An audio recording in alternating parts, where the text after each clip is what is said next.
എന്നാ ചായ. അയ്യോ ചായയും കൊണ്ട് വരണ്ടായിരുന്നു. ഞാൻ ഉറങ്ങിപ്പോയി. ഷോ ഇല്ലത് എന്തൊരു ഉറക്കാത്, രാവിലെ ആയതൊന്നും അറിഞ്ഞില്ലേ? ഞാൻ അലാറം ഒക്കെ വെച്ചിട്ടാ കിടന്നെ, പക്ഷെ എന്താ അറിയത്തില്ല, അറിയാണ്ടങ്ങ് ഉറങ്ങിപ്പോയി. കേട്ടില്ല അലാറം ഒന്നും. എല്ലാവരും എഴുന്നേറ്റോ? പിന്നില്ലാതെ എല്ലാവരും നേരത്തെ എഴുന്നേറ്റു. ഷോ കഷ്ടായിപ്പോയി. ശാലിനിയുടെ വീട്ടിൽ നിന്നൊന്നും പറഞ്ഞു തന്നിട്ടില്ലേ നേരത്തെ എഴുന്നേക്കണം, 6 മണിക്ക് എണീക്കണം എന്നൊന്നും?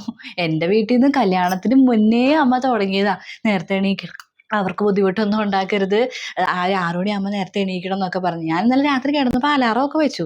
അത് കൂടാണ്ട് 5:45 അമ്മ വിളിച്ചേക്കുന്നു എണീക്കാൻ പറഞ്ഞേ. അങ്ങനെ ഞാൻ എഴുന്നേറ്റ് കുളിയൊക്കെ കഴിഞ്ഞു.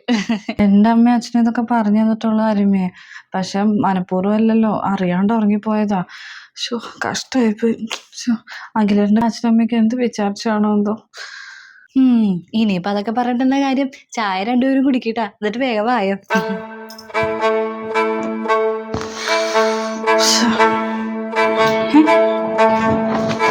അയ്യോ ശാലിനി ഇതെന്താ ചെയ്യണേ? കണ്ടിട്ട് മനസ്സിലാവണില്ലേ? ഞാനിവിടെ അടിച്ചു വാരിക്കൊണ്ടിരിക്കുക. അത് മനസ്സിലായി, പക്ഷെ ഞാനിവിടെ അടിക്കുകയും ചെയ്തു തുടയ്ക്കുകയും ചെയ്ത, അടിച്ചും വാരി തുടയ്ക്കുകയും ചെയ്ത സ്ഥലത്ത് പിന്നെ അടിച്ചു വാരുന്നത് എന്ത് പ്രാന്താണോ? ആ ബെസ്റ്റ്, ഇതാണ് അടിച്ചു വാരി തുടച്ച സ്ഥലം. കണ്ടേച്ചാലും മതി, എന്തൊരു പൊടിയാ, കാലിലൊക്കെ പൊടി തട്ടിയിട്ട് നടക്കാൻ പറ്റില്ല. ഞാൻ വിചാരിച്ചു ഒന്നും ചെയ്തിട്ടില്ല എന്ന്, അതല്ലേ ഒന്ന് ഞാൻ അടിച്ചു വാരിയേ. ഇതെന്താണ് ഇങ്ങനെയൊക്കെയാണ് ഓരോ പഠിത്തങ്ങള്? ഇതിലും ഭേദം ഒന്നും ചെയ്യാതിരിക്കുന്നത് തന്നെയായിരുന്നു.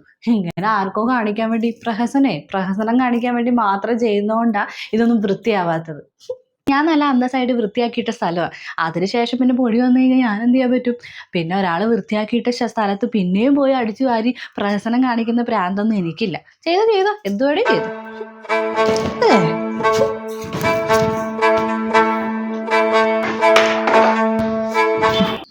അല്ല ഇതെന്താ ഇത്? കല്യാണം കഴിഞ്ഞതിന്റെ പിറ്റേ ദിവസം അടുക്കളയിൽ കയറുമ്പോ ഒന്ന് കുളിച്ചിട്ടൊക്കെ വന്നൂടെ? ഞാൻ കുളിച്ചതാ, മേല് മാത്രമേ കുളിച്ചുള്ളൂ മാത്രം. ഇന്നലെ തല കുളിച്ചിട്ടുണ്ടായിരുന്നേ വൈകുന്നേരം. പിന്നെ ഒന്നത് ഹെയർ ട്രീറ്റ്മെന്റ് ചെയ്തേക്കണം. ഒത്തിരി അങ്ങനെ കുളിച്ചു കഴിഞ്ഞാൽ ഓരോ വാഷിനെത്തിച്ച് മുടി മറ്റേ നാച്ചുറൽ ഹെയർ ആയി മാറും, അതാ. ഓ എന്തൊക്കെ ആയാലും കല്യാണം കഴിഞ്ഞ ആദ്യത്തെ ദിവസമല്ലേ, അടുക്കളയിൽ കയറുമ്പോ ഒന്ന് കുളിച്ചിട്ട് കയറിയ അതൊരു ഐശ്വര്യം തന്നെയല്ലേ. ഞാൻ എന്തായാലും രാവിലെ നേരത്തെ എഴുന്നേറ്റു, ഒന്ന് കുളിച്ച് പ്രാർത്ഥിച്ച് അടുക്കളയിൽ കയറി, അതാണ് ഒരു ഐശ്വര്യം. പിന്നെ പറഞ്ഞിട്ട് കാര്യമില്ല, എൻ്റെ അമ്മ ഇതൊക്കെ പറഞ്ഞു തന്നിട്ടുണ്ടായിരുന്നേ, ഇതൊക്കെ ചെയ്യണം ഏതൊക്കെ ചെയ്യണം എന്ന്. ശാലിയുടെ വീട്ടിൽ നിന്നൊന്നും പറഞ്ഞിട്ടുണ്ടാവില്ല അല്ലേ? പറഞ്ഞു തന്നു കാണില്ല, അതായിരിക്കും ഇതൊന്നും അറിയാത്ത. എൻ്റെ അമ്മയും പല കാര്യങ്ങൾ പറഞ്ഞു തന്നിട്ടുണ്ട്, പക്ഷെ എല്ലാം നമ്മുടെ പറയുന്ന രീതിയിൽ തന്നെ ചെയ്യാൻ പറ്റത്തില്ലല്ലോ. ചില സാഹചര്യങ്ങൾ വരുമ്പോൾ നമുക്കത് മാറ്റുന്നതിലും തെറ്റൊന്നുമില്ല. അത് ഇത്രയും സംസാരിക്കേണ്ട ആവശ്യമൊന്നുമില്ല. മതി സംസാരമൊക്കെ. പിന്നെ രണ്ടുപേരും പോയിട്ട് ഞങ്ങളുടെ കെട്ടിയന്മാരെ വിളിച്ചോണ്ട് വന്നിട്ട് ദോശയും ചട്നിയും സാമ്പാറും ഒക്കെ ഉണ്ടാക്കി വെച്ചിട്ടുണ്ട്, ഒന്ന് കഴിക്കുക. സമയം പോയിക്കൊണ്ടിരിക്കുക, ഞാൻ ചായ ഉണ്ടാക്കാം, വേഗം പോയി വിളിച്ചോണ്ട് വന്നേ.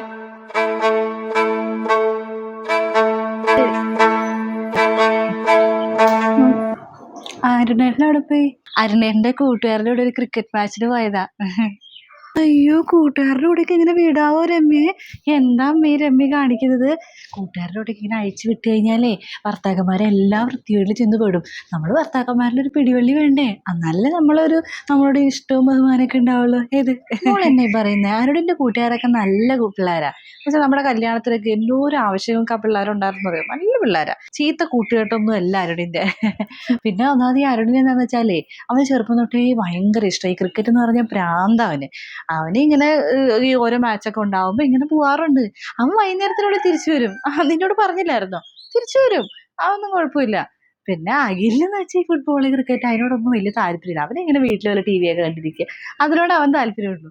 ഓരോരുത്തർക്കും ഓരോ ഇഷ്ടങ്ങളല്ലേ, അങ്ങനെ തന്നെയാ വേണ്ടത്. എൻ്റെ അഖിലേട്ടൻ്റെ സ്വഭാവം തന്നെ എപ്പോഴും നല്ലത്. അരുണേട്ടന് എന്താണ് ഈ കാണിച്ചു കൊടുത്തത്? കൂട്ടുകാരുടെ കൂടെ തെടിതിരിഞ്ഞ് നടക്കുക. പക്ഷെ അഖിലേട്ടനോ കുടുംബത്തിലിരിക്കാനാണ് ഇഷ്ടം, കുടുംബത്തിലുള്ളവരുടെ കൂടെ ടൈം സ്പെൻഡ് ചെയ്യാനാണ് കൂടുതൽ താല്പര്യം. അത് തന്നെയല്ലേ വേണ്ടത്. അതുകൊണ്ട് തന്നെ വീട്ടിൽ തന്നെ ആളെ കാണാമല്ലോ, ഒരു തെണ്ടിത്തരത്തിനും പോവില്ല. നിന്റെ പറച്ചിൽ കേട്ടാ തോന്നുമല്ലോ അരുണേട്ടൻ്റെ കൂട്ടുകാരുടെ കൂടെ കള്ളു കുടിക്കാൻ പോയി അല്ലെങ്കിൽ വല്ല തെണ്ടിത്തിരിച്ചിട്ട് പോയതാണെന്ന്. ഒന്നിനും പോയതല്ല, ക്രിക്കറ്റ് കളിക്കാൻ പോയത് തന്നെ.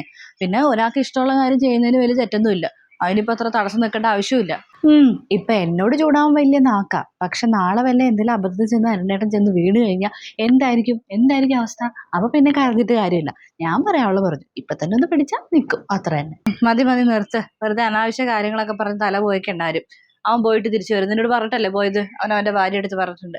വെറുതെ ആവശ്യമില്ലാത്ത കാര്യങ്ങളൊന്നും പറയണ്ട. നിങ്ങൾ വല്ല പണിയുണ്ടെങ്കിൽ നിങ്ങൾക്ക് വല്ലതും ചെയ്യാൻ നോക്ക്. വെറുതെ ആവശ്യമില്ലാതെ വെറുതെ സംസാരിക്കുമായിരുന്നു, ഒരു കാര്യമില്ല.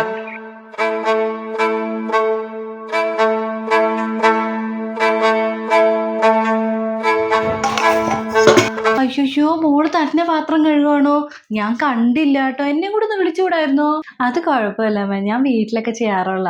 എനിക്കാണ് ഒറ്റയ്ക്ക് ചെയ്യാവുന്നതേ ഉള്ളൂ. പാത്രം കഴുകി വെക്കുന്നതിലല്ല, അത് വൃത്തിയായി ചെയ്യുന്നതിലാണ് കാര്യം. നീ ഇങ്ങോട്ട് മാറിക്കേ. ഇതൊന്നും വൃത്തിയായിട്ടില്ല, ഞാൻ ചെയ്യാം. ഞാൻ വൃത്തിക്ക് കഴുകിയതാണല്ലോ. ഇപ്പൊ വല്ല പൊടി പറ്റിയതായിരിക്കും. നിന്റെ കണ്ണിന് കാര്യമായിട്ട് എന്തോ കുഴപ്പമുണ്ട്. അതാണ് നിനക്ക് ഈ അഴുക്കൊന്നും കാണാതിരുന്നത്.